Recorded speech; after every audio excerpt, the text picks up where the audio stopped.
El año 1054 y con 14 años de edad accede al trono de Navarra Sancho IV, sucediendo a su padre García Sánchez III, que murió en Atapuerca. Hasta los 18 años estuvo bajo la tutela de su madre y el hecho más importante de su reinado es la guerra de los tres Sanchos, de Navarra y Aragón contra Castilla, con motivo del expansionismo de Castilla a costa de los reinos cristianos. Resultó asesinado por su hermano Ramón el 4 de junio de 1076, tras lo cual Alfonso VI ocupó La Rioja y Sancho Ramírez de Aragón fue proclamado rey de Navarra. En 1058, Rodrigo Díaz de Vivar entró al servicio del príncipe Sancho, con quien se forma en el terreno militar y en el del derecho, y acabaría participando en los enfrentamientos que Sancho tendría con sus hermanos en vistas a la reunificación del reino. En 1059 moría Ixam III, que había sido depuesto en 1031 y con tan fausto motivo Al-Mutadid de Sevilla hacía público que en el testamento del difunto se le atribuía a él soberanía sobre toda la península. Hombre pintoresco, duro, cruel, inteligente y homosexual, hizo adornar sus jardines con cabezas de príncipes y jefes, incluida la de su propio hijo, en lugar de arbustos. También acabaría personalmente con la vida de su amante, Benamar, a quien antes le había hecho gobernador de Silves. Hubo, sin embargo, un mozárabe que ganó su confianza hasta llegar a ser el predilecto del tirano. Se trataba de Sisenando, mozárabe, que había realizado unas cuantas campañas victoriosas sobre cristianos y que finalmente se pasó a la corte de Fernando I y posibilitó la reconquista de parte de Lusitania habitada por mozárabes, en concreto y de forma muy significativa Coimbra, de donde fue nombrado conde. En 1061 caía la taifa de Valencia en manos de Al-Mamun de Toledo. Fue la primera en caer. La siguiente sería Denia, en 1076 a manos de Al-Muqtadir de Zaragoza, lo que ocasionaría una taifa independiente en Baleares, al frente de la cual estuvo Al-Murtada hasta su muerte y luego su liberto Mubashir. La taifa de Baleares sería la última en sucumbir. Y con la descomposición de lo musulmán se estaba sembrando el resurgir de lo español. En 1065 murió Fernando I el Magno y repartió el reino conforme la tradición navarra entre sus hijos. A Sancho le dejó Castilla, a Alfonso le dejó Leán, Galicia la dejó a García, Zamora a Urraca y Toro a Elvira. Pronto empezarían las discordias. Sancho nombró alférez a Rodrigo Díaz de Vivar, al tiempo que iniciaba las campañas tendentes a la reunificación del reino dividido por su padre y que fueron frenadas mientras vivió su madre, Sancha. Juntos, Sancho de Castilla y Alfonso de León despojaron del reino de Galicia a su hermano García en 1071 y firmaron un pacto que fue roto por Sancho II en 1072, cuando en la batalla de Golpejar despojó del reino de León a Alfonso VI, que se exilió a Toledo bajo los auspicios de su vasallo Al-Mamun y gracias a las artes de Urraca. El rey de Toledo obsequiaría a Alfonso con el señorío de algunos pueblos y del castillo de Brihuega, pero ese obsequio sirvió para que Alfonso tomase conciencia de la realidad existente en Toledo, que no era otra que la madurez que había alcanzado para ser reconquistada y que se mostraba en la existencia de 8 parroquias. Las circunstancias de los reinos de Castilla y de León sufrirían un sensible cambio ese mismo año cuando en la toma de Zamora, puesta en armas contra Sancho II y a favor de Alfonso VI, Sancho II murió asesinado por Bellido Dolfos en circunstancias grotescas, y Alfonso VI pasó a heredar la corona. El alto clero castellano recibió al nuevo rey con disgusto, lo que propició la toma de juramento a que se vio sometido Alfonso VI en Santa Gadea de Burgos. Este hecho ha sido presentado como el que a su vez ocasionaría al cabo de 9 años en los que sus servicios a Alfonso VI fueron manifiestos, la expulsión del Cid de los territorios de Alfonso. Pero la verdad es que Alfonso VI procuró el matrimonio de Rodrigo con la bisnieta de Alfonso V de León, Jimena, con la que tuvo 3 hijos. Con el casamiento de sus 2 hijas se emparentó con Ramón Berenguer III y con Ramiro Sánchez de Pamplona. En 1076, a la muerte de Sancho IV de Navarra, Alfonso pretendió agregar el reino, pero tuvo que dejar la empresa para enfrentarse al ataque de los almorávides, que infligieron una tremenda derrota en Badajoz.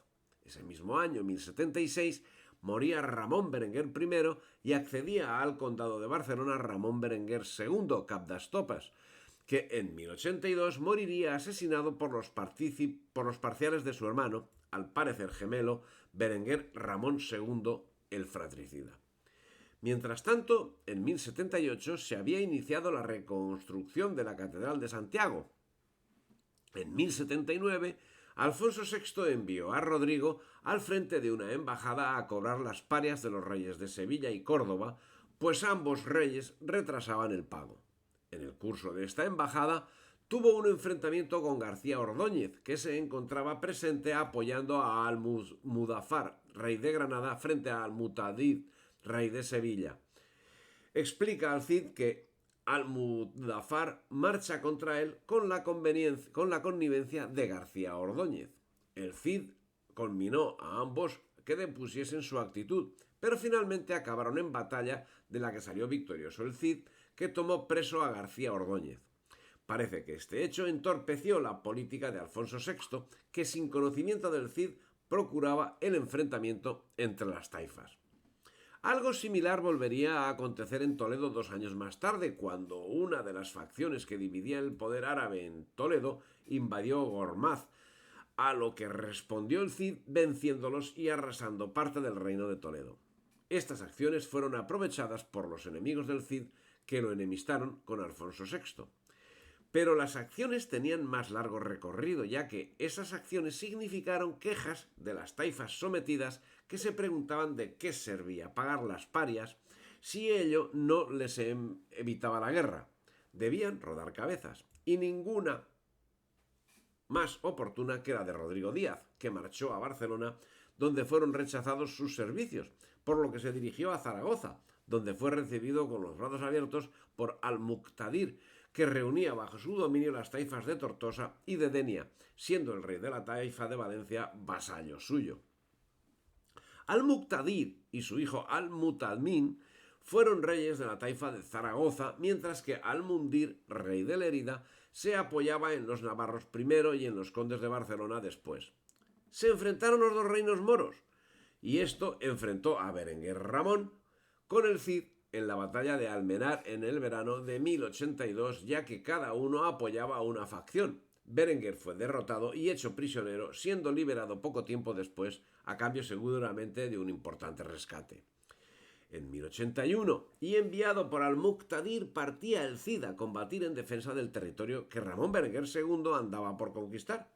Ramón Berenguer fue derrotado y hecho prisionero, y el Cid siguió sus hazañas por territorios que hoy son de la comarca castellonense del Maestrazgo. Eran los últimos tiempos de Ramón Berenguer II, que el 5 de diciembre de 1082 se dirigía a Barcelona atravesando el bosque de Perxa del Astor en el Montnegre. Unos desconocidos, tal vez sus propios acompañantes, lo asesinaron. Su cadáver fue trasladado a Gerona, donde recibió sepultura, y su hermano Berenguer Ramón II fue acusado de ese asesinato, por lo que recibió como apodo el fratricida, y debió ir en expiación en 1099 como cruzado a Jerusalén.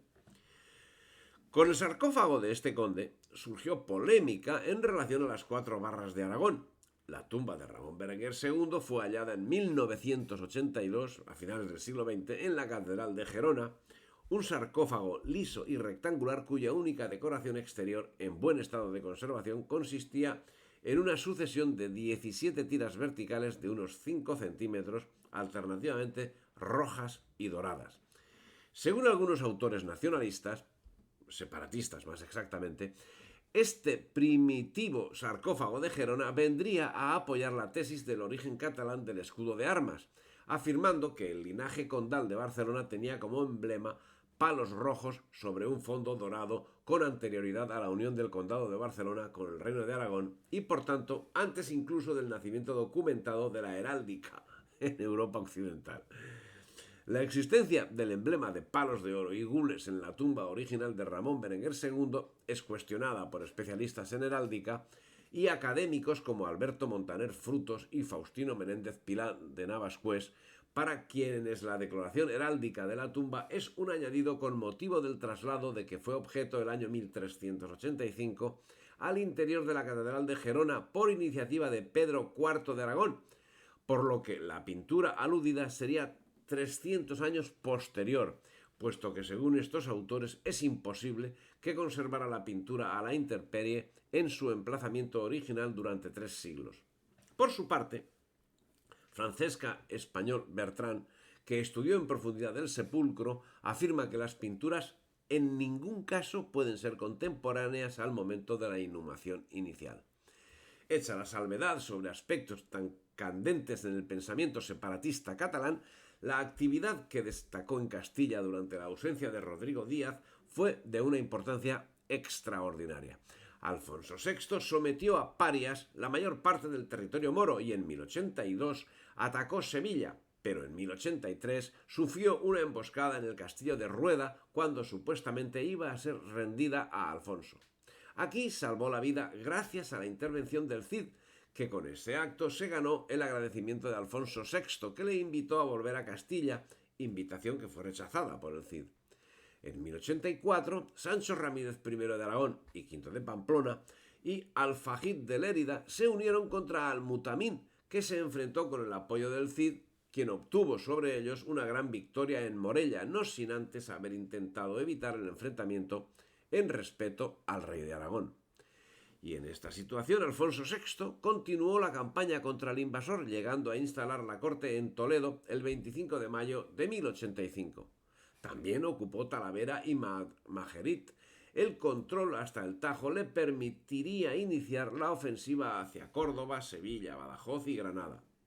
La toma de Toledo fue facilitada por Al-Qadir en 1084, que había sustituido a su padre Al-Ma'mún en 1075 cuando lo llamó para sofocar un levantamiento precisamente de los mozárabes. Alfonso VI se proclamó emperador de las dos religiones, pero el arzobispo de Toledo, Bernardo Sedirac, revocó lo acordado. Pero no fue ese aspecto el único que contravenía lo acordado. También los mozárabes vieron cómo se sustituía el rito mozárabe conforme a lo acordado en el Concilio de Burgos y veían cómo además situaba a clérigos francos en lugares preeminentes, lo que los escandalizó y a tal punto que reaccionaron convenientemente y consiguieron mantener el rito mozárabe. Fue en los aspectos del derecho donde tuvo influencia determinante la toma de Toledo, cuyo fuero tendría posterior reflejo en otras poblaciones como Escalona, Santa Olalla o Guadalajara, atendiendo en concreto el derecho de los mozárabes, que se verían posteriormente confirmados en su conjunto por Alfonso VIII el año 1176, por Fernando III en 1222 y por Alfonso X en 1259, como lo confirmarían posteriormente los sucesivos reyes, con la circunstancia añadida de que era transmitido a los herederos tanto por los varones como por las mujeres. El hecho de la toma de Toledo puso en alarma al poder invasor, lo cual le llevó a pedir ayuda a los fanáticos almorávides, facción de monjes soldados nómadas que, procedentes del desierto del Sahara, predicaban el cumplimiento ortodoxo del Islam y que contaban con un caudillo fanatizado por las doctrinas de Abdalá ben Yassin, Yusuf ibn Tasufín. Acabarían constituyendo un imperio que abarcaba media España y los actuales Marruecos, Mauritania y el Sáhara Occidental. Ahora se preparaban para invadir España, atendiendo el mensaje del rey de la taifa de Sevilla, Al-Mutadid, que les pidió ayuda en esos términos. Él, Alfonso VI, ha venido pidiéndonos púlpitos, minaretes, mirabs y mezquitas para levantar en ellas cruces y que sean regidos por sus monjes. Dios os ha concedido un reino, es preciso en premio a vuestra guerra santa y a la defensa de sus derechos por vuestra labor, y ahora contáis con muchos soldados de Dios que luchando ganarán en vida el paraíso. Si te ha gustado el vídeo, dale me gusta, difunde y suscríbete al canal.